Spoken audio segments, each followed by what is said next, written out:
Sellers, and I'm the granddaughter of William Harris, who was the only survivor of the first explosion in 1901. Unfortunately, I didn't meet my grandfather because he died just before I was born. We lived with my grandmother, and we just had a happy childhood, and we weren't aware of the story about my grandfather for many years because it was just not spoken about at home. He lived in Caerphilly Road. He moved here from Tredegar, and he had one child, a little boy of 3 months old. He went to work, and he was working overtime, and it was between shifts when the explosion happened. He was a haulier underground, and the horse that he was with was blown on top of him, and that's what saved his life. He was the only survivor of 81.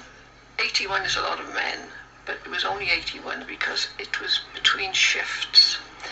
One shift had just left the colliery, and the other shift was just about to go down, and the 81 miners that were killed were the ones that were doing some overtime. He was taken home, and he was in bed for quite a long time because he was badly burnt.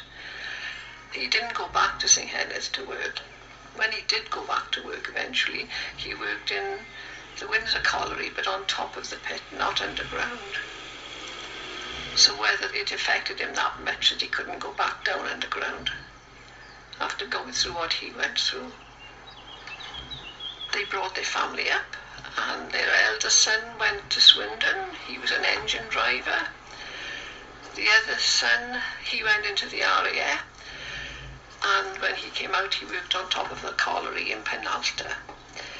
There wasn't very much spoken about the accident at all.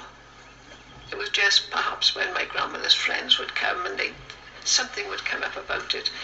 When we were children, we weren't allowed to ask any questions. You just sat there and you spoke when you were spoken to. Whether they wanted to forget all about it, I don't know, because it would have been quite a traumatic time for them.